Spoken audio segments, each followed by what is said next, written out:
గత కొంతకాలంగా కొంతమంది పాస్టర్లను తీసుకొచ్చి కొన్ని మీడియా సంస్థలు ఇంటర్వ్యూలు చేస్తున్నాయి.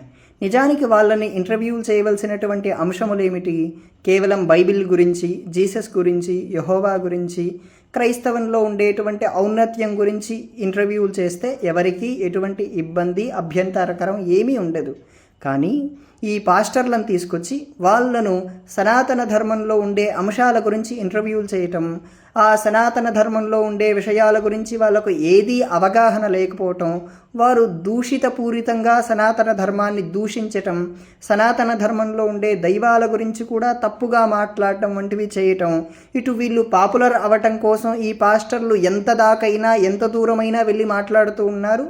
అటు ఆ ఛానళ్ళ వాళ్ళు ఎటువంటి నిబద్ధత లేకుండా, ఎటువంటి ఆలోచన వివేకం ఏమీ లేకుండా వాళ్ళ టీఆర్పీలు పెంచుకోవటం కోసం అలాగే ఇటువంటి కార్యక్రమాలు నిర్వహిస్తూ ఉన్నారు.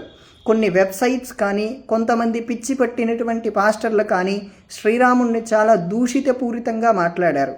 అందులో ఒక పాస్టరు జోహార్ శ్రీరామ్ అని పిచ్చి పట్టినటువంటి విధంగా మాట్లాడారు. అందులో వాళ్ళు అడిగినటువంటి ప్రశ్నలు ఏమిటంటే, శ్రీరాముడు సరియు నదిలో దూకి వెళ్ళిపోయాడు, శ్రీరాముడు సరియు నదిలో దూకి చనిపోయాడు, శ్రీరాముడు సరియు నదిలో దూకి ఆత్మహత్య చేసుకున్నారు అనేటువంటి మాటలు కొన్ని బ్లైండ్ వెబ్సైట్స్, కొంతమంది పిచ్చి పట్టినటువంటి పాస్టర్లు ఈ ప్రశ్నలు వేశారు. దీనికి సరియైన సమాధానం వాల్మీకియే శ్రీరామాయణంలో ఉత్తరాఖండలో స్పష్టమైన సమాధానం ఇచ్చాడు. ఇక్కడ వాల్మీకియే చెబుతూ ఉన్నాడు, శ్రీరాముడు అవతారం చాలించటానికి సరయూ నది దగ్గరికి వచ్చాడు. ఎందుకంటే అప్పటికే లక్ష్మణుడు అవతారం చాలించేశారు.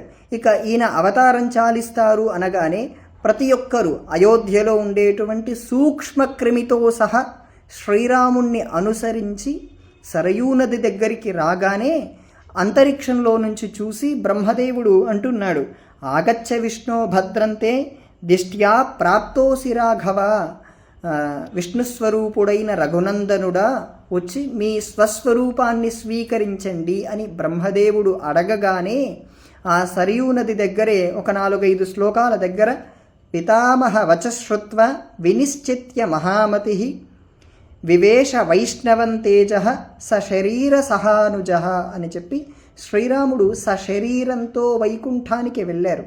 ఆ పక్కనుండేటువంటి వానరులు వాళ్ళ శరీరాలని ఆ సరయూ నదిలో వదిలేసి దివ్య దేహాలు ధరించి వాళ్ళు బ్రహ్మలోకానికి వెళ్ళారు తప్ప శ్రీరాముడు ఇక్కడ సరయూ నదిలో దూకడం కానీ, శ్రీరాముడు సరయూ నదిలో శరీరాన్ని వదిలిపెట్టడం కానీ, శ్రీరాముడు ఆత్మహత్య చేసుకోవడం వంటి ఏవీ నీచకృత్యాలు రాముడు చేయలేదు. సశరీరంతో రాముడు వైకుంఠానికి వెళ్ళాడు.